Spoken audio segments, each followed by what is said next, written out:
היהודים גרים ברק 3% מיהודה ושומרון.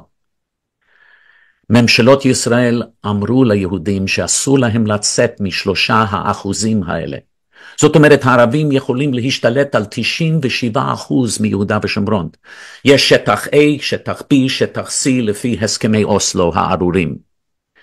שטח A, שטח B זה 40% מיהודה ושומרון. זה כבר, ישראל כבר ויתרה על האזורים האלה, ומסרה את האזורים האלה לערבים המחבלים. אני לא ויתרתי. אני חושב שאנחנו צריכים לחזור ולשחרר את האזורים האלה, אבל ישראל כבר אמרה, זה כבר בידי הערבים.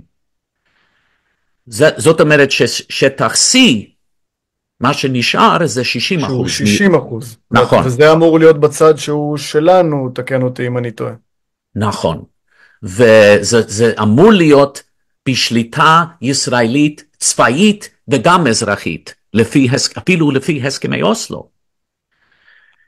והערבים השתלטו על שליש משטח C, נגד מה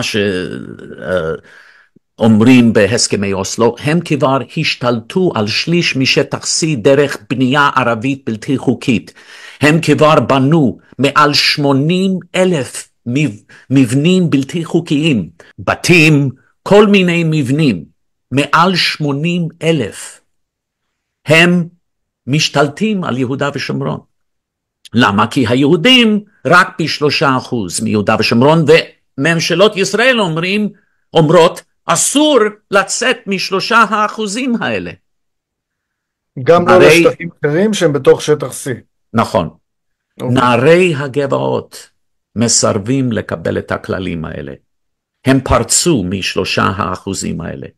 הם תפסו עשרות גבעות אסטרטגיות ביותר בכל רחבי יהודה ושומרון, והם שם, והם לא מבקשים רשות, הם שם, ויש אלפי נערי גבעות גיבורים חלוצים שם עכשיו, למרות שמפעם לפעם צה"ל והמשטרה הם באים כדי להרוס את היישובים שלהם. אם הם באים כדי להרוס את היישובים, הם בונים מחדש, הם מסרבים לעזוב, שוב ושוב הם חוזרים.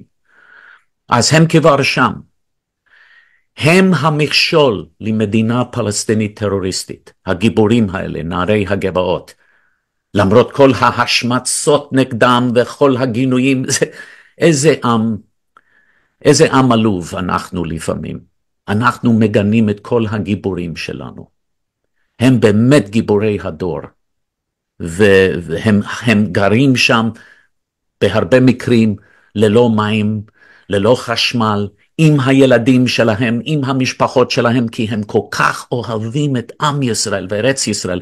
איזה יהודים אינטליגנטים, מוכשרים, אמיצים, והם מקריבים את הכל, איזה מסירות נפש, כדי להציל אותנו מהסיוט הזה. והעם אפילו, רוב העם אפילו לא מבין אפילו את הסכנה, ולא מבין אפילו למה הם צריכים לעשות מה שהם עושים. זה כל כך חיוני לנו, והם עושים את זה במסירות נפש עצומה. והגיבורים האלה, אילו הם לא היו שם, הייתה מדינה פלסטינית מזמן. הערבים היו משתלטים על 97% ביהודה ושומרון, הייתה מדינה פלסטינית ב-97% מיהודה ושומרון. והיינו בגבולות אושוויץ, שאבא אבן הגדיר כגבולות אושוויץ. לא רק זה, כל פעם שיש לנו מתן ומתן על עתידם של יהודה ושומרון, כל פעם הדבר הראשון שהאמריקאים, האירופאים, הערבים, האום, כל הדבר הראשון, וגם השמאל בישראל, הדבר הראשון שהם דורשים, להסיר את המאחזים. מה זה המאחזים?